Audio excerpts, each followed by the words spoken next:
Je vous salue Marie, pleine de grâce, le Seigneur est avec vous.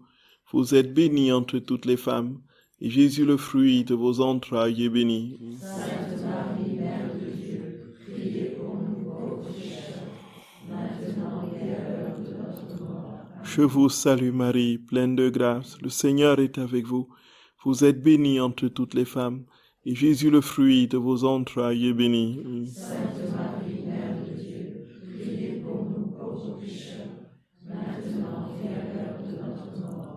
Je vous salue Marie, pleine de grâce, le Seigneur est avec vous. Vous êtes bénie entre toutes les femmes, et Jésus, le fruit de vos entrailles, est béni. Sainte Marie, Mère de Dieu, priez pour nous pauvres pécheurs, maintenant et à l'heure de notre mort. Je vous salue Marie, pleine de grâce, le Seigneur est avec vous.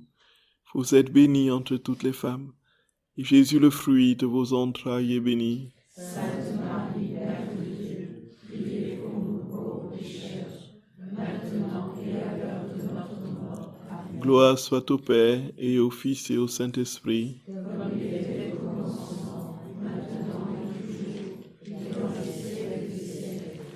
Amen. Ô mon Jésus, pardonnez-nous nos péchés, préservez-nous du feu de l'enfer, et conduisez au ciel toutes les âmes, surtout celles qui ont le plus besoin de votre sainte. Ô Marie conçue sans péché, Priez pour nous qui avons recours à vous. ô Marie conçue sans péché, Priez pour nous qui avons recours à vous. ô Marie conçue sans péché, Priez pour nous qui avons recours à vous. que par la miséricorde de Dieu, les âmes des fidèles trépassés reposent en paix. Au nom du Père et du Fils et du Saint-Esprit. Chers frères et sœurs bien-aimés, nous commençons notre retraite au jour de la montée au ciel de l'anciennement de Luisa Picaretta. Nous sommes le 4 mars. Il y a toujours des signes comme ça que le Seigneur nous donne à différentes retraites. Nous voici, nous commençons cette retraite au jour où le ciel a accueilli justement la petite fille de la divine volonté. Nous remercions le Seigneur parce que ce n'est pas anodin. Si c'est le cas, ça veut dire que nous avons une claire certitude et compréhension qu'elle nous assiste et qu'elle veillera à ce que nous soyons, frères et sœurs bien-aimés, toujours plus unis à Dieu et que nous commencions déjà dès maintenant à vivre sa vie. C'est une certitude absolue. Et nous savons aussi que ce que Jésus promet, il le réalise toujours. Et que tout ce que nous avons à faire, c'est tout simplement de l'accueillir, d'ouvrir notre cœur large et de laisser Dieu entièrement, totalement, parfaitement prendre forme en nous.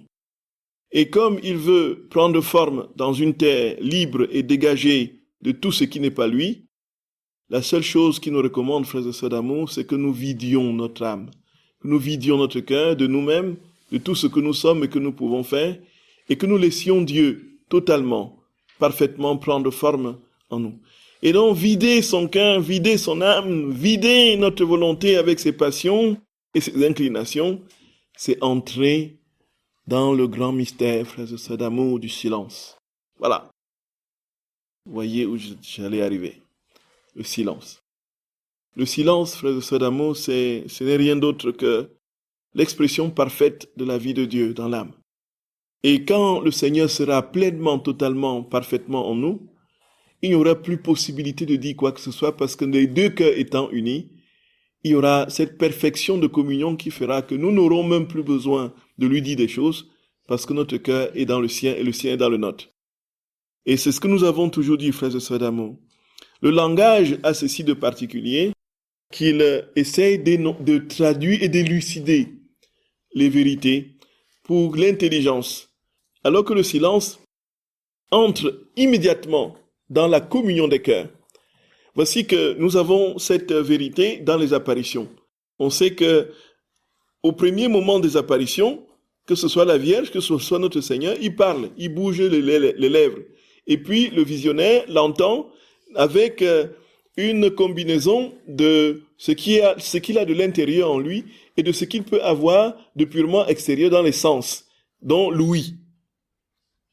Voici que lorsque le Seigneur, frères et sœurs d'amour, entre toujours plus dans l'intimité, ou bien la Vierge dans l'intimité de l'âme en question, les prochaines apparitions n'ont même plus besoin d'un langage. Elles se présentent, il n'y a même plus les lèvres qui bougent, et le visionnaire entre dans une parfaite et totale communion et entend encore plus audiblement et de manière plus précise et nette ce qui lui est dit par l'apparition. Alors, nous comprenons, frères et sœurs d'amour, que lorsque nous serons au ciel, on ne sera pas en train de tchatcher, de faire de 6 à 6 et de parler, bon, d'où est-ce que tu viens? Faisons un temps convivial, viens, prenons un verre. Où est-ce que tu viens? Ah, tu étais en Chine.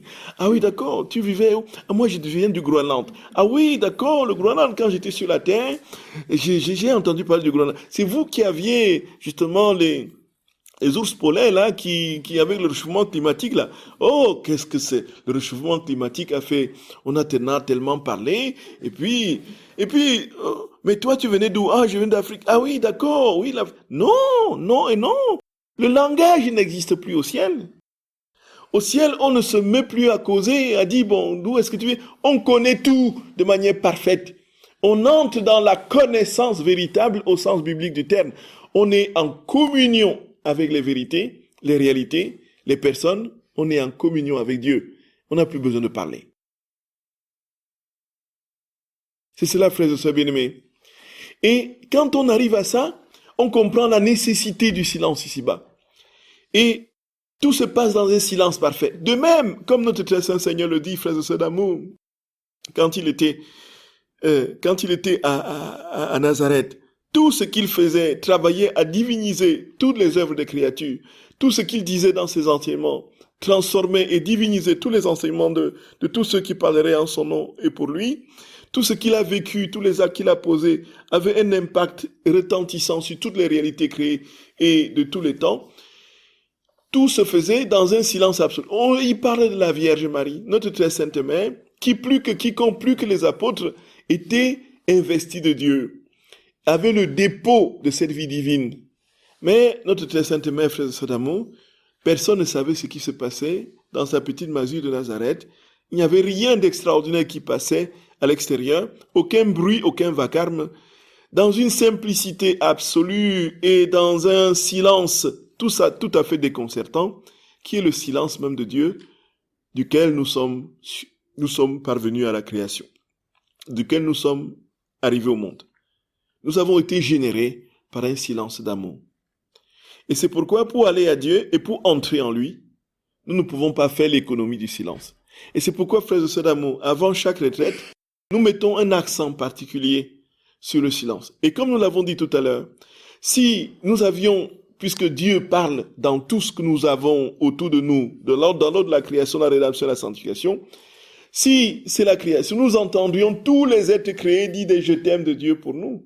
Et comment est-ce que nous pourrions vivre au cœur d'un cosmos avec un bruit infernal comme celui-là? Imaginez que tout parle, tout se met à parler. Et que tous disent amour, amour, amour, amour, amour, amour. Et imaginons que chaque fois que nous ouvrons une page de la Bible et que nous lisons un texte, que nous entendions des bruits, des bruits, des bruits. Puisque Dieu nous parle à travers l'Écriture. Imaginons, frères et sœurs bien-aimés, que nous ne pouvons... Non, ce ne sera pas. Et que dans les cibois, nous entrons dans l'église et nous entendons des je t'aime de qui sortent des cibois, qui sortent des trucs. Non. Imaginons, comment est-ce que ce serait vivable, un tel monde? Repositionnons ce monde-là dans l'âme. Effectivement, les bruits de l'âme, frères et sœurs d'amour, les bruits de l'âme ne peuvent que nous empêcher de vivre la communion avec Dieu. Et comme pour qu'il n'y ait pas le bruit de l'âme, on commence par le bruit, par amenuiser et à éteindre les bruits extérieurs. Et lorsque les bruits extérieurs sont ainsi amortis et éteints, l'âme peut plus facilement se déployer dans la communion avec, et il restera les bruits intérieurs. Et pour ce qui est des bruits intérieurs, nous avons l'espace nécessaire du sacrement de la réconciliation pour déposer notre fardeau et retrouver le calme que Dieu imprime et veut imprimer dans notre âme pour que dès ici-bas, en commençant par ces 4 jours, nous commencions véritablement à goûter un tout petit peu ce que c'est que le ciel. Et c'est pour ça, frères et sœurs d'amour, que je nous exhorte humblement à garder le silence le plus possible. Le silence dans nos chambres, le silence au réfectoire, le silence aux causeries, le chuchotement pour les points d'information. Veillez à cela. Si vous êtes dans un climat de chuchotement, vous allez vous rendre compte qu'effectivement, ce n'est pas un espace ordinaire, ce n'est pas un temps ordinaire que vous passez. Dans le silence, naturellement, à la chapelle, le silence partout. Le silence partout. Dans vos temps personnels, le silence partout. Et allez sur votre téléphone uniquement vraiment pour ce qui est absolument nécessaire. Ne vous dispersez pas dans 1001 vidéos ou je ne sais pas trop quoi sur votre téléphone. Vous pourrez passer à côté de la grâce. Et alors, frères et sœurs d'amour, le Seigneur plus facilement saura se déposer dans notre âme. C'est ce que je nous souhaite ardemment. Et nous prions que cette retraite porte des fruits au-delà de ce que nous pouvons imaginer. Et que tout en nous dise notre amour et notre désir d'être tout à Dieu, d'être consumé en Dieu. Prions, frères et sœurs d'amour, que toute notre vie soit complètement une vie d'union, une vie consumée, une vie d'immolation, une vie d'oblation, une vie où Jésus transpire de partout, où tout en nous, dit Jésus, et manifeste sa bonté, son amour, sa douceur, son humilité. C'est le but, que ce temps nous introduise encore un tout petit peu plus dans cette vie, dans la divine volonté, dans cette communion parfaite avec notre Créateur, Maître et Seigneur de toutes choses. Je prie pour cela, frères et sœurs, bien, prions pour cela.